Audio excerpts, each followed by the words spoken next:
Bible avec moi dans Hébreux chapitre 9. On va lire les versets 12 au verset 15. Hébreux, le chapitre 9e, du verset 12e au verset 15e.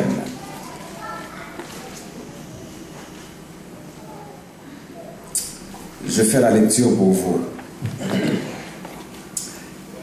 Et qui, avec des aliments, les boissons et les diverses ablutions étaient des ordonnances charnelles imposées seulement jusqu'à une époque de réformation, mais Christ est venu comme souverain sacrificateur des biens à venir. Il a traversé le tabernacle plus grand et plus parfait qui n'est pas construit de main d'homme, c'est-à-dire qui n'est pas de cette création.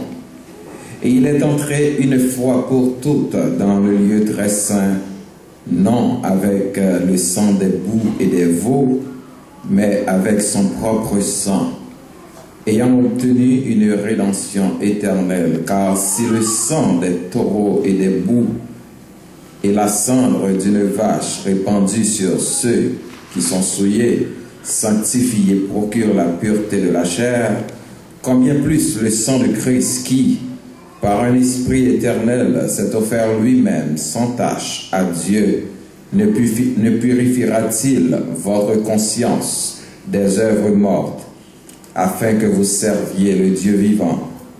Et c'est pour cela qu'il est le médiateur d'une nouvelle alliance, afin que, la mort étant intervenue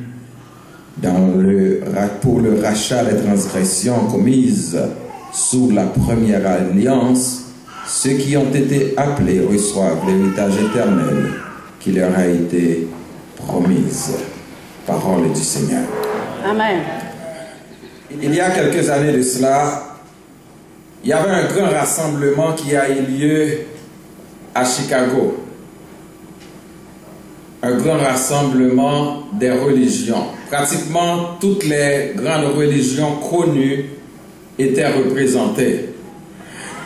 Mais pendant une session, il y avait le docteur Joseph Cook de Boston qui soudainement s'est levé et dit, il s'adressait au public, aux représentants des autres religions, il leur dit: Messieurs, je demande à introduire auprès de vous cette femme ayant une grande détresse. Regardez,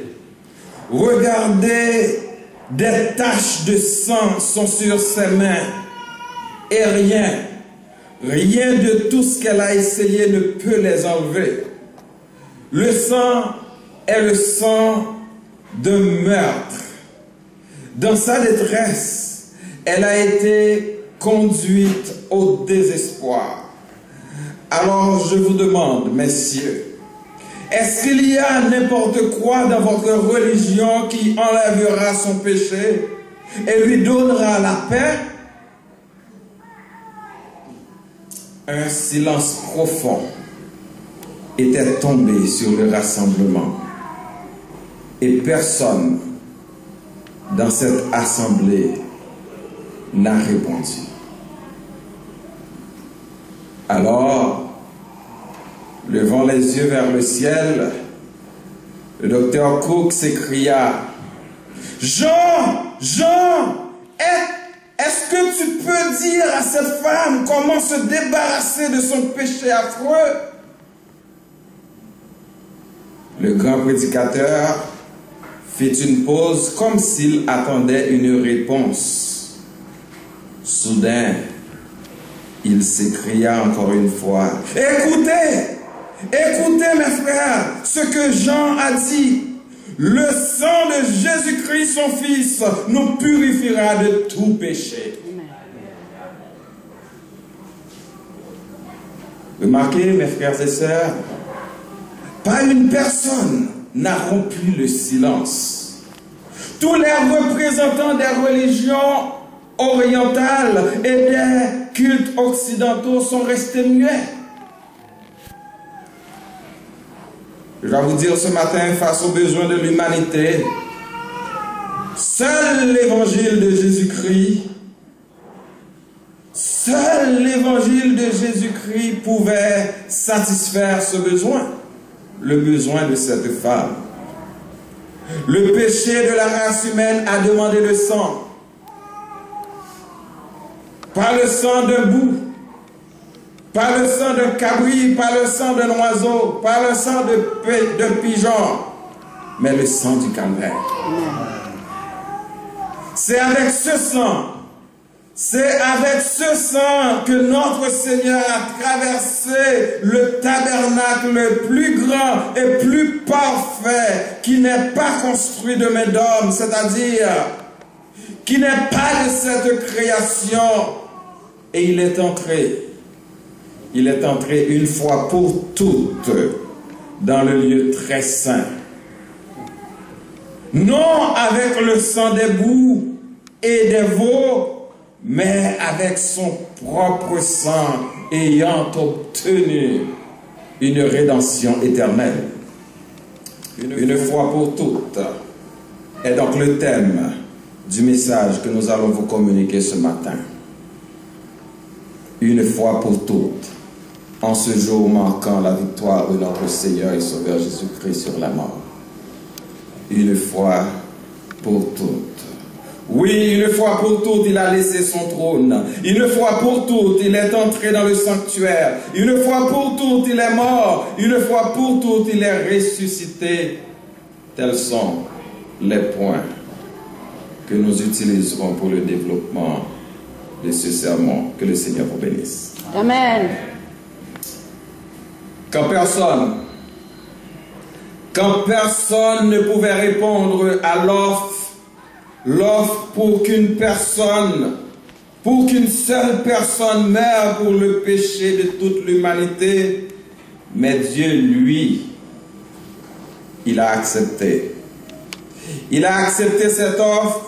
Il l'a accepté en offrant à son tour le prix le plus exorbitant, le prix le plus inabordable que personne ne pouvait offrir.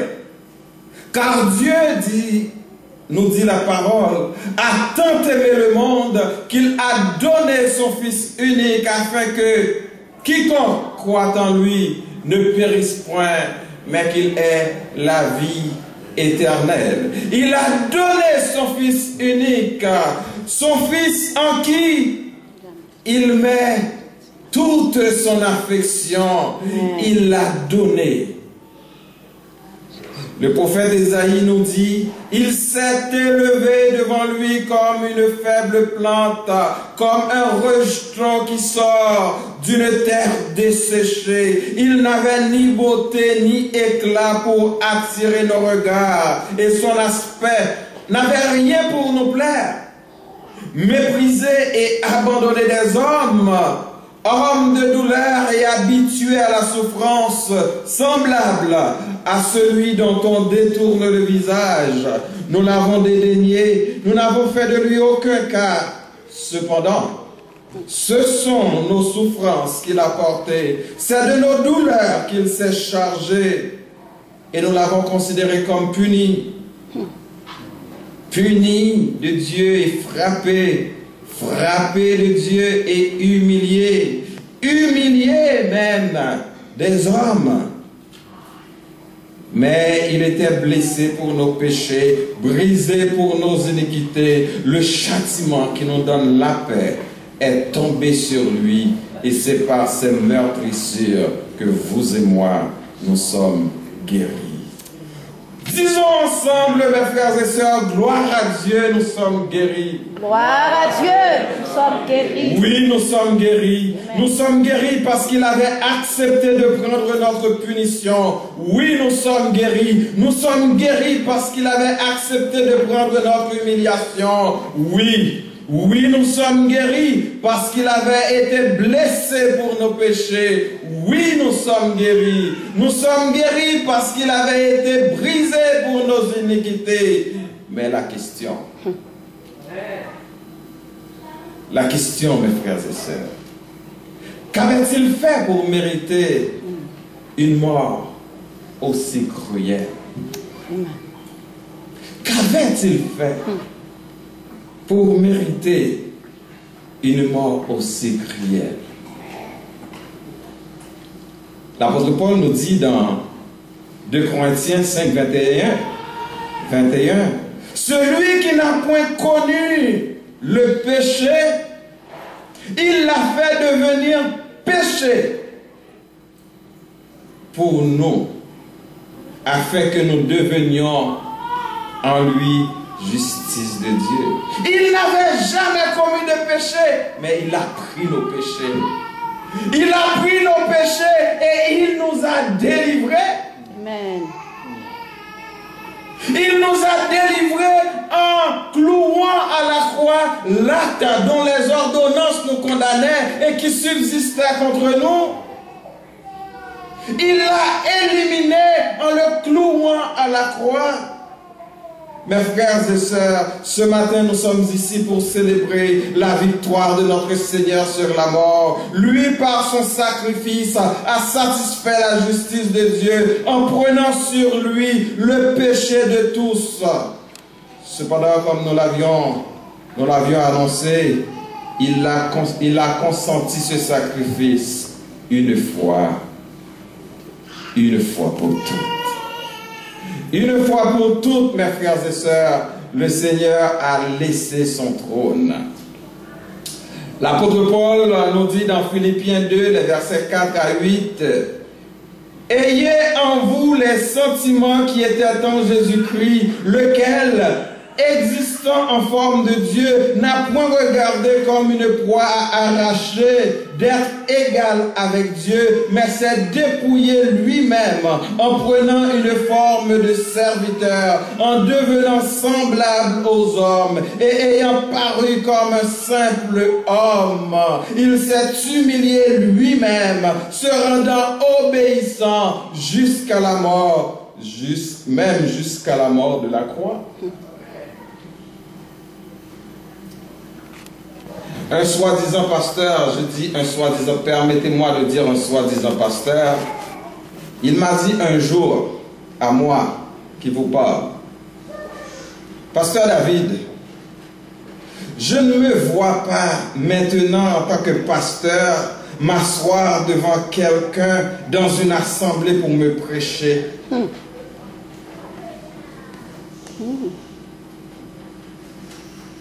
Étant donné qu'on a eu cette conversation au téléphone, il ne pouvait pas voir mon gêne par rapport à ce qu'il avait dit. Je me suis contenté juste de lui dire, tu es très orgueilleux, mon ami.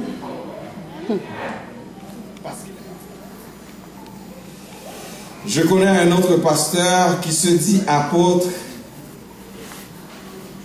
Si vous voulez l'inviter à prêcher, il va falloir passer par son secrétariat, qui vous envoie un contrat et un formulaire que vous devez remplir et signer. Dépendamment si vous êtes au Canada ou ailleurs, il faut débourser un minimum de 1500 $ par message, plus les autres conditions auxquelles il faut répondre. Mais laissez-moi vous dire, mes frères et sœurs, à partir du texte que nous venons de lire tout à l'heure dans Philippiens, Jésus-Christ, lui, a accepté volontiers de laisser son trône. Amen. Jésus-Christ a accepté volontiers de laisser son trône sans faire de marchandage. Il a accepté volontiers de laisser son trône sans donner des conditions. Il s'est dépouillé lui-même en prenant la forme de serviteur. Je me demande, est-ce qu'il existe encore des serviteurs dans nos églises? Amen.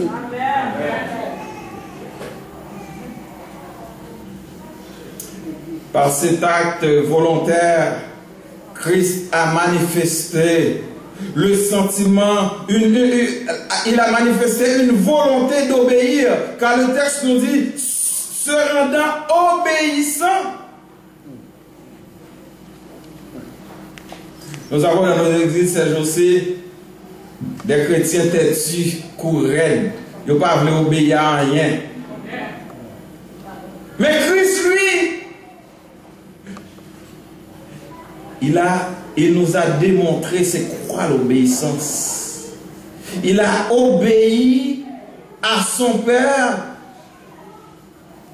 Il a laissé son trône, se montrant obéissant, se rendant, obéissant jusqu'à la mort. Vous voyez jusqu'où Christ s'est montré obéissant. Nos enfants sont plus obéissants. N'importe ce qu'on dit, ils ont une parole pour dire après. Ils ont une logique pour faire. Les jeunes, ces jours-ci, surtout ça, on a grandi au Canada. Moi, je me rappelle quand j'étais petit, là, je dis ça à mon fils. Moi, quand mon père me parlait, j'obéissais. Je n'avais pas de questions à poser à mon père. Je n'avais pas de logique à faire à mon père. Mais eux autres, là, ils ont toujours une logique. Le Seigneur Jésus n'avait pas fait de logique à son père. Mais, papy, comment veux-tu que je descende de mon trône, laissant ma gloire, laissant les anges qui me louent, qui m'adorent, pour aller descendre, prendre la forme d'un serviteur? Comment tu veux que je fasse ça? Il ne l'avait pas fait. Non seulement cet acte manifeste le Seigneur en volontaire, par cet acte volontaire, Christ a manifesté une volonté d'obéir, mais aussi il a manifesté le sentiment de servir son prochain. Le texte nous dit, en prenant une forme de serviteur. Le Seigneur a dit, si on monde voulait grand, il doit faire comment? Petit. Il doit faire petit. Pas attendre que le monde vienne servir ou même apprendre à servir le monde. Amen. Le Seigneur nous a encore montré l'exemple de service, comment il avait servi ceux qui étaient autour de lui. Par cet acte volontaire, Christ a manifesté aussi un sentiment d'accepter la souffrance jusqu'à la mort. Christ a dit, si quelqu'un veut venir après moi, qu'est-ce qu'il doit faire? Qu'il renonce à lui-même, qu'il se charge de sa croix. Comme lui, il s'est chargé de la croix. C'est-à-dire, il s'est chargé des souffrances de son peuple. Nous autres, nous ne voulons pas souffrir, nous voulons toute bagaille facile. Surtout, nous sommes à l'ère de micro-ondes. Nous voulons que tout soit abracadabra. Mais la vie chrétienne n'est pas une vie abracadabra. La Bible dit, nous vous aurez la tribulation dans le monde. Amen. Mais prenez courage. Il nous dit qu'il sera avec nous tous les jours jusqu'à la fin du monde, même dans la vallée de l'ombre de la mort. Amen. Mes frères et sœurs, laissez-moi vous dire que le Seigneur l'a fait. Il a accepté de laisser son trône une fois pour toutes. Il ne laissera plus son trône pour cette raison-là. Il l'avait fait déjà il y a plus que 2000 ans, mais il ne le fera plus pour cette même raison, pour venir mourir sur la croix. Il ne le fera plus, c'est-à-dire pour se dépouiller, pour s'humilier. Il ne le fera plus pour cela. Une fois pour toutes, il l'avait fait. Et s'il doit laisser son trône aujourd'hui, il va le faire pour être avec nous dans nos difficultés. S'il doit laisser son trône aujourd'hui, il va le faire pour être avec nous quand nous traversons la vallée de l'ombre de la mort.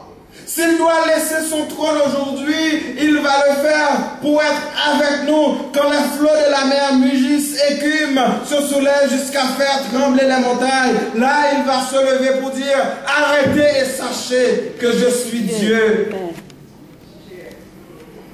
s'il doit le faire aujourd'hui, c'est-à-dire s'il doit laisser son trône aujourd'hui, c'est pas pour s'humilier, ni c'est pas pour se dépouiller, mais plutôt pour être avec nous dans la bataille spirituelle que nous menons à chaque jour.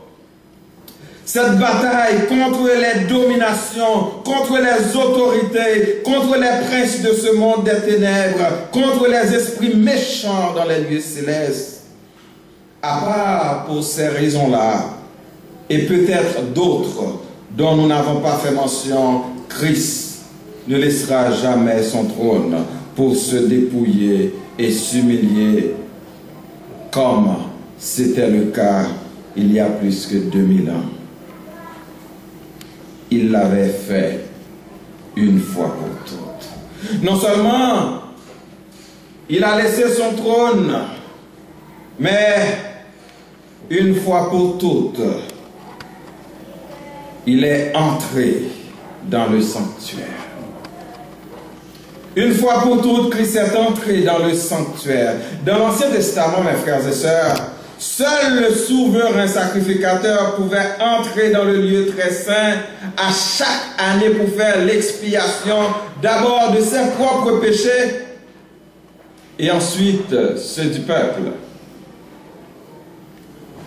Il faisait ainsi fonction de médiateur auprès de Dieu, apportant le sang de l'animal sacrifié pour l'expiation des péchés et ressortant du lieu très saint avec la bénédiction pour son peuple. Vous comprendrez, mes frères et sœurs, que la fonction principale du souverain sacrificateur était de se tenir devant Dieu. Il se tenait devant Dieu en faveur de son peuple, vu qu'il était le médiateur. Mais ce sacerdoce, n'étant pas parfait, il devait être remplacé par un autre sacerdoce. Un sacerdoce plus parfait. Il devait être remplacé par un autre souverain sacrificateur. Nous lisons dans l'Épître aux Hébreux, il nous convenait en effet d'avoir un souverain sacrificateur comme lui, saint, innocent, sans tache, séparé des péchés. Hébreux chapitre 7, les versets 26 à 28. Et plus élevé que les cieux, qui n'a pas besoin, comme les souverains sacrificateurs, d'offrir chaque jour des sacrifices, d'abord pour ses propres péchés, ensuite pour ceux du peuple, car ceci, il l'a fait une fois pour toutes, en s'offrant lui-même. En effet, la loi établit souverain sacrificateur des hommes, sujet à la faiblesse, mais la parole du serment qui a été fait auprès de la loi établit le Fils, qui est parfait pour l'éternité. L'autre souverain sacrificateur avait ses faiblesses. D'ailleurs, c'est pourquoi il devait offrir des sacrifices pour lui d'abord. Si jamais il entre dans le lieu très saint avec le péché dans sa vie, il n'est pas sorti.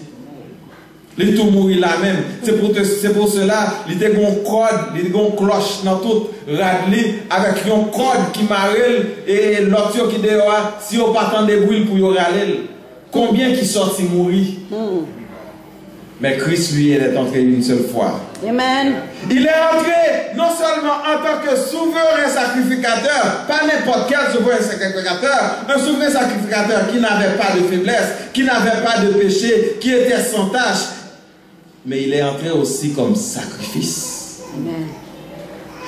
Il était à la fois souverain sacrificateur et le sacrifice parce qu'il est entré avec son propre sang. C'est comme si Dieu s'offrait son sang à lui. Amen. Quel sauveur merveilleux je possède. Amen. Il s'est sacrifié pour moi. C'est pour cela nous comprenons la raison pour laquelle Jean-Baptiste avait identifié le Seigneur comme étant l'agneau de Dieu qui ôte le péché du monde. Christ est entré une fois pour toutes dans le lieu très saint non avec le sang des boucs et des veaux, mais avec son propre sang, ayant obtenu une rédemption éternelle.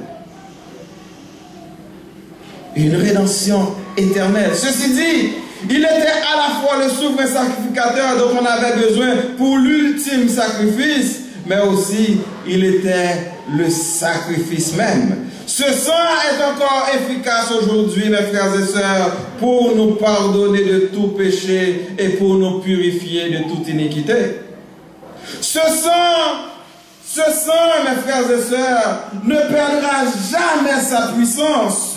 Il peut vous nettoyer encore aujourd'hui. Il suffit de vous y plonger. Christ est entré dans ce sanctuaire qui n'est fait pas de main d'homme. C'est pour nous frayer un chemin afin que nous puissions nous rendre auprès de son Père. Il est entré dans le sanctuaire qui n'est pas fait de main d'homme pour nous élever à la dimension de Dieu. Il est entré dans le sanctuaire qui n'est pas fait de main d'homme pour nous libérer de la condamnation du péché. Quel sauveur merveilleux je possède. Vous pouvez encore aujourd'hui placer votre confiance dans la puissance de son sang.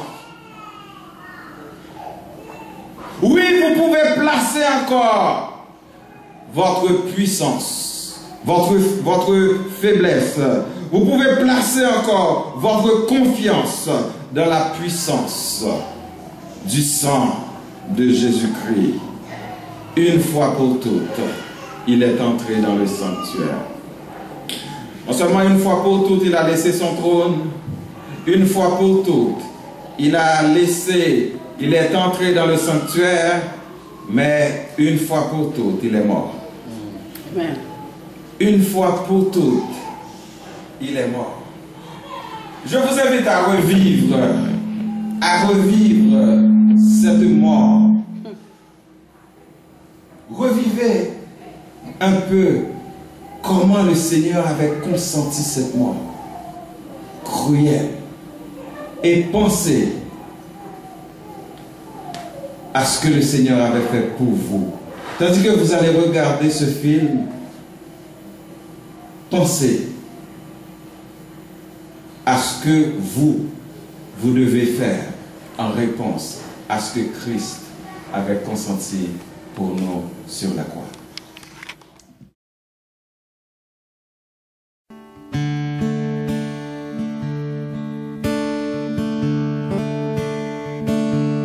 Quel sauveur merveilleux je possède. Il s'est sacrifié pour moi et sa vie innocente il cède pour mourir sur l'infâme croix.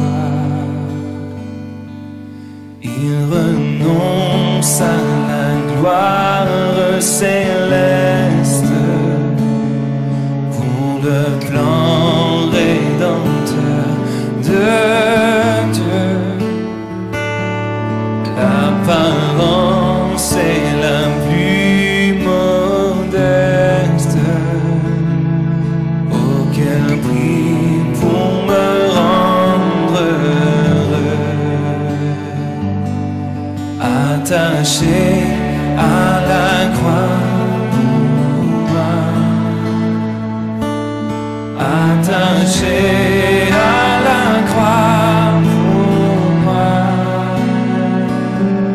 Il a pris mon péché, il m'a délivré. Attaché à la croix pour moi.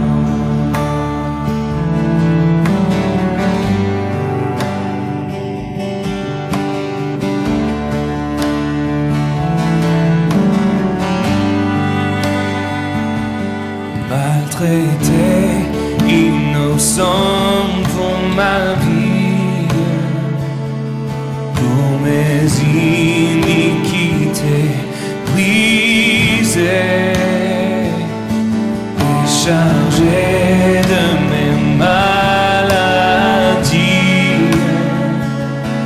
Il mourut pour guérir, sauver, attaché à la croix pour moi, attaché à la croix pour moi. Il a pris mon péché, il m'a délivré, attaché à la croix pour moi.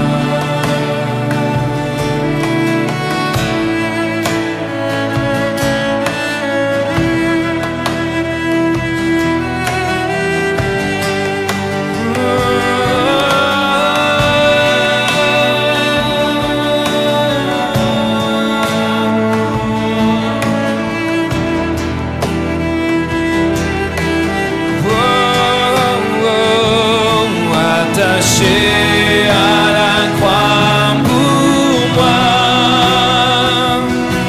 attaché à la croix pour moi.